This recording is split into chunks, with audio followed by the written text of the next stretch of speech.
go ahead and let's get into each one of them individually. There you go. That's absolutely right. And thanks for chiming in on that, because it's really, sometimes I look at these things as, hey, this is no big deal because I kind of swim in these waters a lot. But it really reminds me of the impact and power of these when someone like Sean has this aha moment, because he's like, hey, I'm generally doing these things, and to be able to precipitate out a greater level of focus. I mean, that's helpful for me. That's helpful for everyone. So thanks for adding that. So your vision is what you do.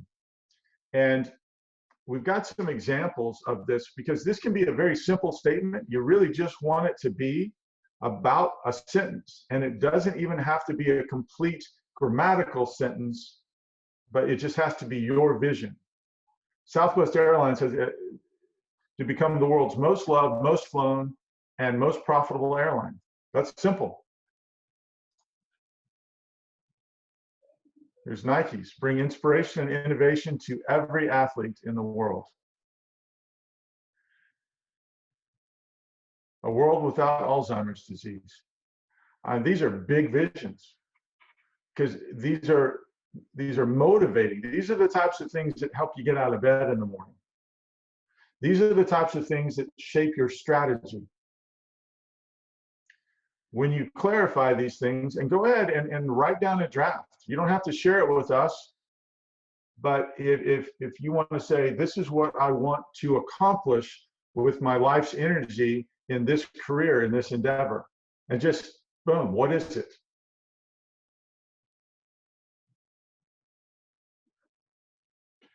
Disney's, I don't know if we have that one. It's to make people happy. I was like, wow, that's a fantastic. And fair, good question. Is it what I do, or is it what I want to do? It's what we want to accomplish. So it's like, for example, part of well, as an example, Sean, why don't you share your vision?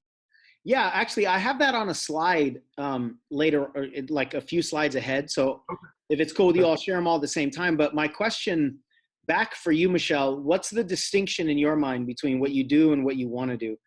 I'm guessing it's what you've currently done versus what you see yourself doing in the future.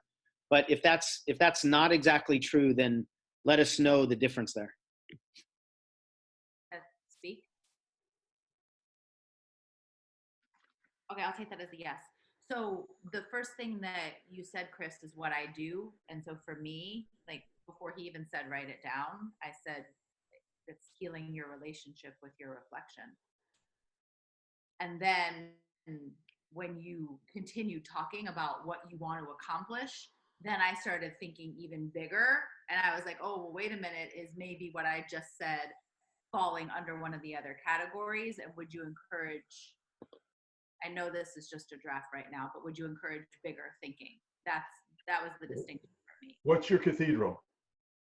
Okay. Okay. So we're all laying bricks. Yeah. Let's see the big picture. And let me add to this. It would probably be best for if you have questions, because of course, naturally, we're all going to have questions. And just like Chris said a little while ago, even though we're in a similar business, we're all going to have different visions, purposes, and missions. Go ahead and write your questions down, but it would probably be best to listen to the whole thing. And then I'll share mine, all three in a row. And then it might be easier for you guys to see where yours fit. Because like, Michelle's question is this a vision, or could it fit into one of the other things? So let's go ahead and do all three of them, and then we'll ask for the questions. I think it might be easier to consume for everybody that way. All right. And this is big. I mean, if you look at Southwest Airlines to become the world's most loved, most flown, and most profitable airline, I don't think they've accomplished that yet, but that's the cathedral that they are building. That's what they're going for. And the bigger that you can make this, probably the more inspiring it can be for you. and the more drive that it can that it can give you. And let me just, I don't want to jump over Sneha's comment here. Is it more like what I want to wake up for daily, or more of what I do? Hopefully they're the same. And one thing that Chris just mentioned, Southwest probably hasn't achieved that. One of the things that our intellectual restrictions do for us is they don't want us to claim anything that we don't fully believe we've accomplished yet.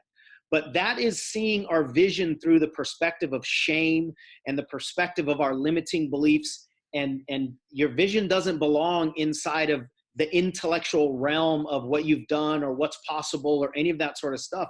Let your heart dream, and don't say, well, I'm not the best person to do this work, so I don't have permission to claim it. Don't let that kind of thinking get involved here at all, because then you're putting a cap and you're putting on a restriction to what you want. And these vision statements are big. They shouldn't be restricted by our lack programming. They shouldn't be restricted by probabilities. They should be fueled by possibility. And think about it in these terms. If you had 20 years to accomplish it, what would you want it to be? Or 30 years.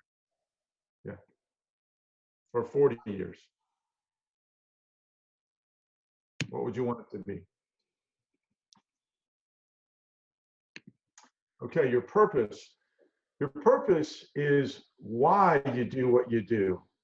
And that includes your service to someone else. What is your motivation for helping and for serving? What is it that that is your kind of prime motivator? That again, this is why you take the time to learn how to help and learn how to serve and learn how to coach and learn how to guide, because this is really important to you. And here's some examples. This is a real estate group that is, their purpose is to make the property process simple, efficient, and stress-free for people buying and selling a property. They've wrapped in who they're serving into this statement. I don't know if, I feel pretty comfortable saying this, to this group, because I know a lot of you, but I know that I'm a lot more motivated to help someone else often than I am to help myself. I'll go that extra mile for other people, and sometimes I won't even take care of myself in that process. And so this kind of taps into that a little bit. It allows us to see, okay, why is this so important to you? We talk about what we want to accomplish with our life's work. And this is, why do we want to accomplish it? Why is it important? Why is it necessary? Why does it drive you? Why do you do the things that you do?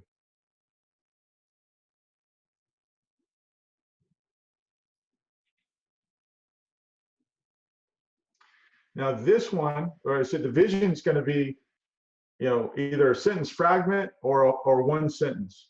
Your purpose can be a couple of sentences. It could even be a paragraph. And I would encourage you that once you get this, done this evening, just write it out, print it out, and put it up, and just sit with it for a week, because it's yours. Nobody can tell you that it's wrong. Nobody can tell you that it's right, except for you.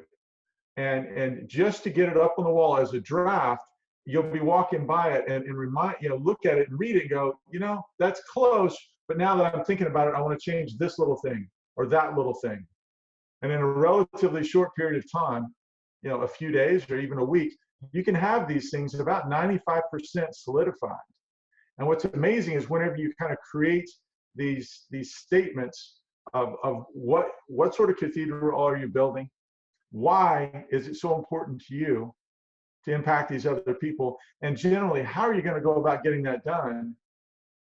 All the decisions that are presenting themselves are, or perhaps are already rolling around in your world right now. It's going to make it a lot more focused. Now, I don't want to say it's going to be like a laser pointer, but I do want to say it's going to be like a flashlight. And you're going to be able to point it this way, and you're going to be able to see the path that's in this direction. And that will help you, because all the other paths, which are justifiably good paths for getting somewhere, are not good paths for getting you where you want to go. And this is why it's helpful. All right. Sean, do you want to add anything, or do you want to go to the next slide? Oh, here we go. Yeah, I do want to add one more thing to that, because one of the things that we talked about as it relates to our message is that our message needs oxygen. It's got to come out of our mouths. We've got to let it land in other people's ears, and we've got to let it land in our ears, because our message coming from our mouth and into our ears is different than our message swimming around inside of our head. So these statements are very similar to that. And I'll explain some of my relationship to these statements here in a couple slides when we show you mine. But it's already evolved a little bit just today, because I've printed them up, just like Chris said, and I've looked at them, and I've read the statements rather than just thinking about them in my head. And when I read them, they tend to evolve. So we have to combat against, I think, what's probably kind of this natural, I don't know if it's natural, but it's certainly a programmed fear that we have to not put anything on paper, or to not say anything out loud unless it's right or unless it's perfect. And these things cannot evolve inside of our head. So these fit that same concept as our message does. There you go. That's right. That's great. These would be the kind of things you'd want in your journal, in your diary. These are the types of things you'd want to kind of review on a morning by morning basis as part of your pre-flight checklist, to say, here's my vision. I want to remind myself of this. And here's why I'm doing this thing. Here's why I'm building this. And that's my purpose. And here's my mission about how I'm going to go about doing it. Just so you do this, checking yourself on a daily basis against your standards. And again, these aren't anyone else's standards. They're yours. And they serve as this sort of, guidepost for yourself. Because you're the author of this, you always have the ability to make a change. And if things in your life over the next year or two evolve, it would make all the sense in the world for your statements to evolve a little bit also.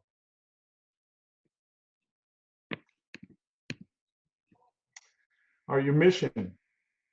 Again, this answers the question of how are you going to do it? It guides your company from the present to the future, your organization. I understand that sometimes we can look at, hey, I'm sort of self-employed. I think it's an exaggeration to call myself an organization or myself a company. But please do it anyways, because sometimes it's really great when you can treat your business as the metaphor for your life that it really is. Because sometimes you can step outside of it and look at it and say, where is this company going? What is it that this company is actually accomplishing? And am I happy with that? I sure do spend a lot of time working at this company. I sure do spend a lot of time laying bricks. Is the cathedral really taking shape the way that I want it to? And if the answer is no, step back a little bit and refine these things.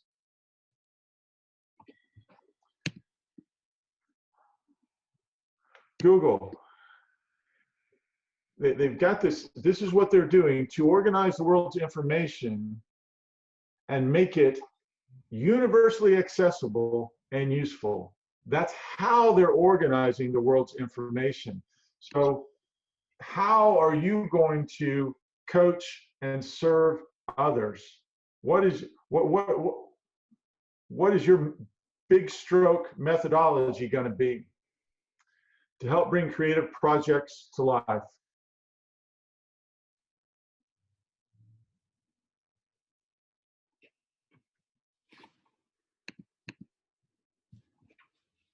This is my favorite. Yeah, this is Disney has they're a wonderfully creative company, and one of the things I was saying to Sean is when it comes to vision, purpose, and mission, they really nail it. They have very different statements, and they complement each other, but there's not a lot of overlap, and it's just great clarity. So you can read these and say, okay, I love their simple vision statement to make people happy, but their mission of how they're going to accomplish this is to become one of the world's leading producers and providers of entertainment and information. And they're going to use their portfolio of brands to differentiate our content, services, and consumer products. We seek to develop the most creative, innovative, and profitable entertainment experiences and related products in the world. And you might look at this and say, hey, they want to be profitable. Well, geez, that's not nice. Why are they being so transparent about that? In order to really accomplish their vision, and in order to serve their purpose, and in order to build that cathedral, they got to make money to do that. This is not greed. This is a standard. And so be free to be profitable, because so that you can serve. So often we get caught up in serving right now, and we don't pay attention to the fact that we're going to need to serve a year from now, and we're going to need to serve 2 years from now, and we're going to need to be able to serve when we're 60 years old, and when we're 70, and maybe nobody will give us a job doing anything else. We need to have been profitable enough that we can continue to serve.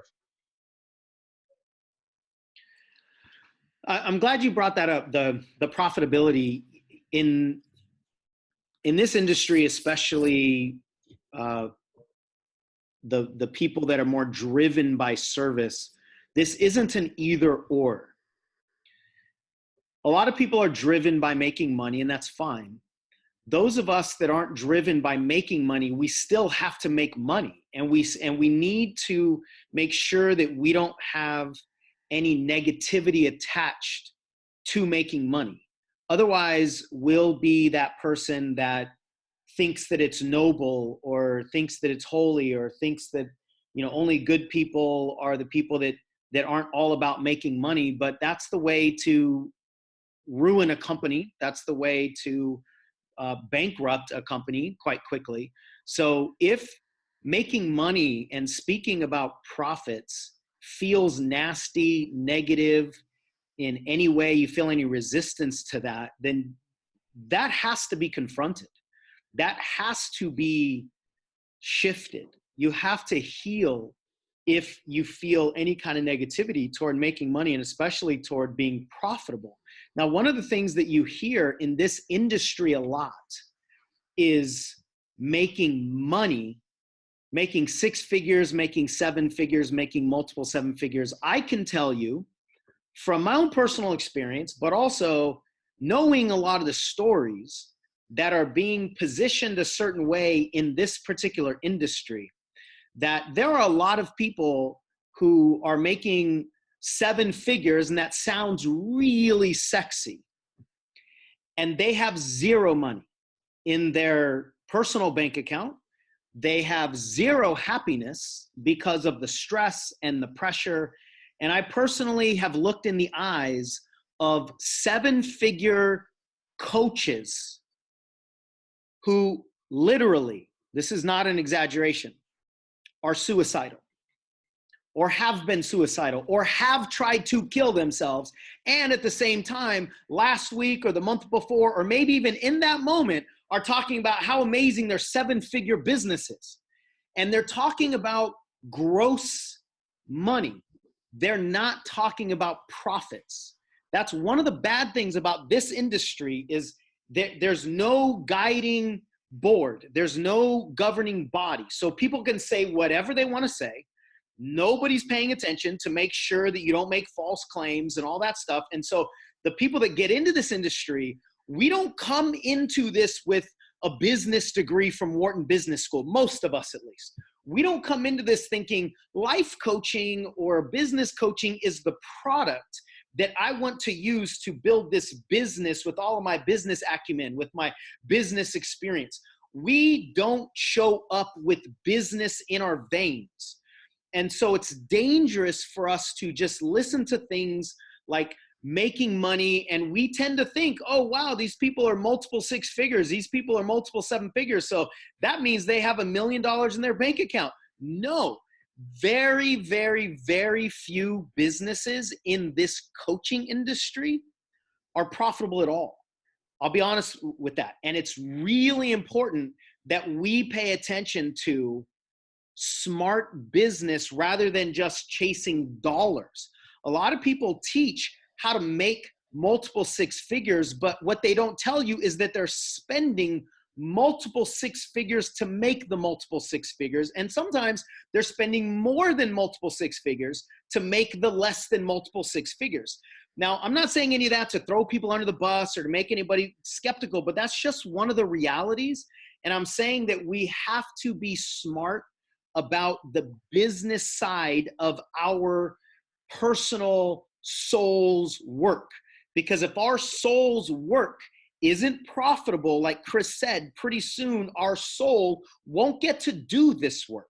So we have to make sure that we're smart as much as we can be in business. And I'll be frank and honest with you, for the first several years of my company, I wasn't making any money. And many of you know that in the first 18 months, we made $300,000 in the first 18 months of this business, which is great, especially 13 years ago. We didn't have online. This was all just me going out and getting in front of crowds. And I didn't have any of this business sense. I thought if I make $100,000, I might have a few expenses, but I'm going to have $98,000 in my account. No, that's not really how it works. And I had so much money going out. I didn't understand how to compartmentalize these things. I didn't understand finance. I didn't understand operations. I didn't understand any of that stuff. And so I had as much money going out as I had coming in. And then in the next 18 months, I had less money coming in, but the same amount of money going out.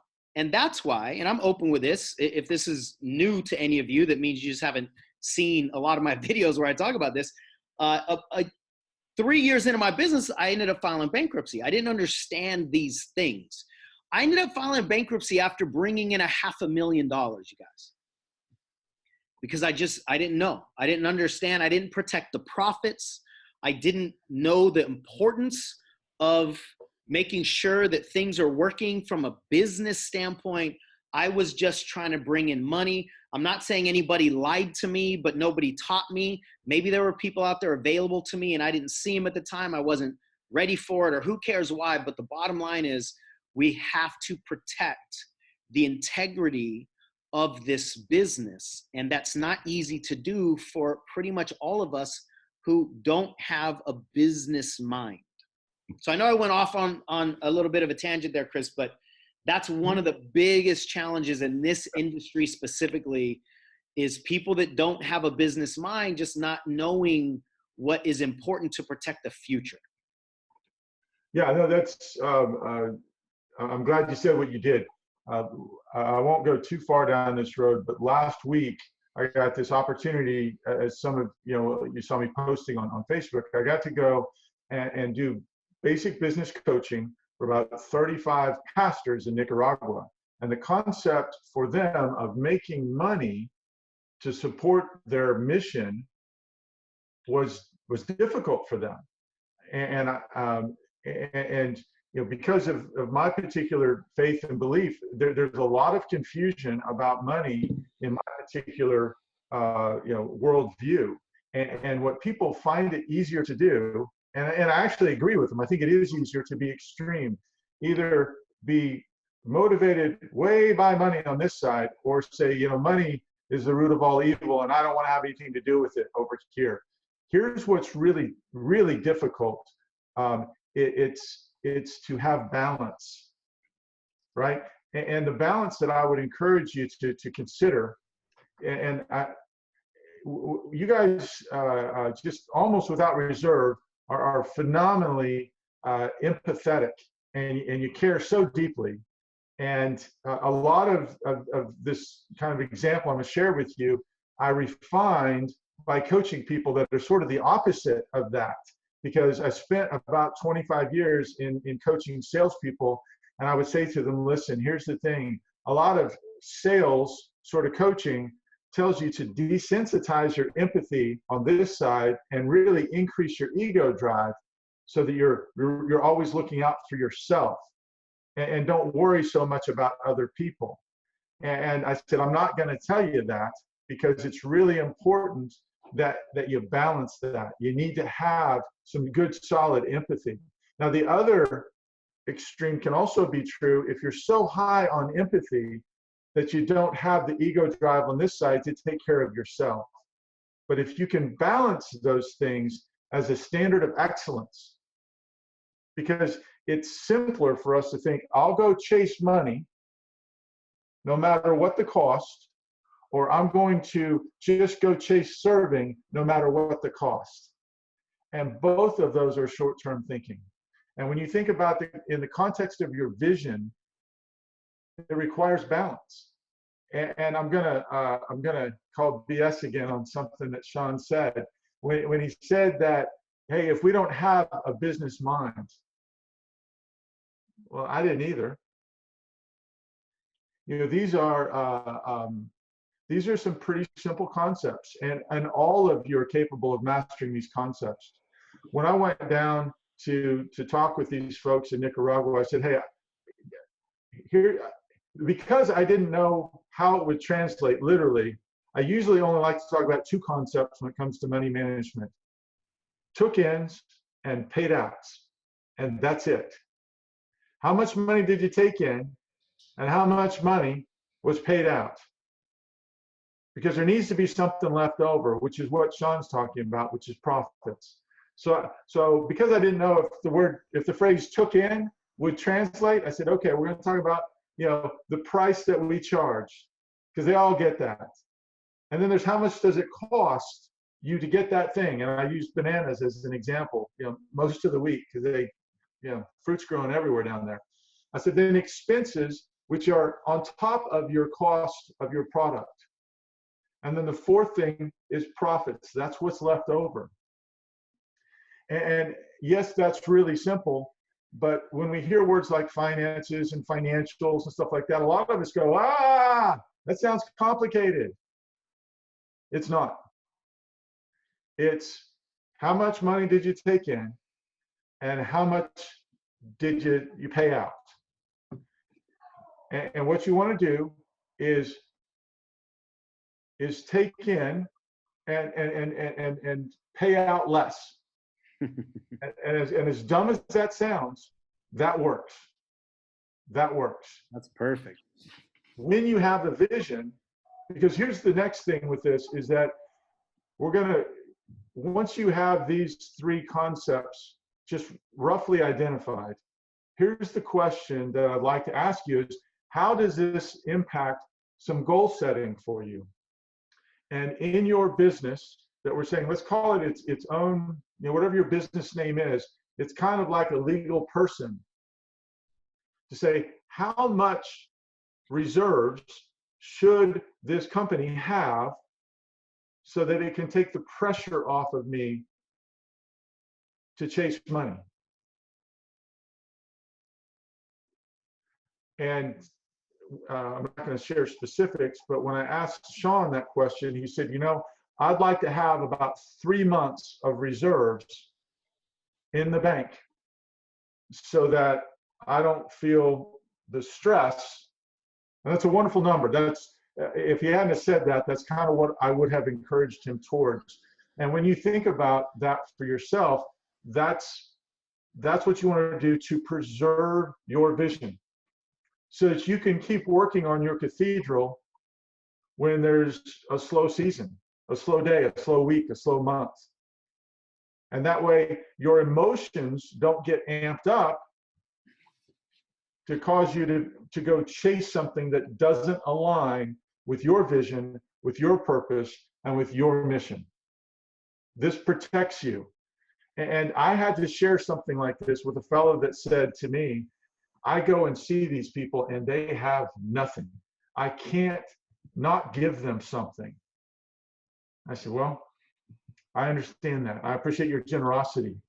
But if you give them everything you have, what happens next week when they need more? You have to take care of yourself. You have to balance this so that you can serve at a greater level. And the thing is, he wasn't being figurative. He was being literal. They had no food. I said, I'm right there with you. I would probably give to them also, but I would start figuring out, if I keep encountering this, I want to position myself so that I can serve at a greater level, which is hard. It requires a higher standard of you. I love that. And for when you embrace a real vision, and if you're really honest about your purpose, your shit gets real. I like the fact that you were the first one to swear on this module. I appreciate that. Yeah.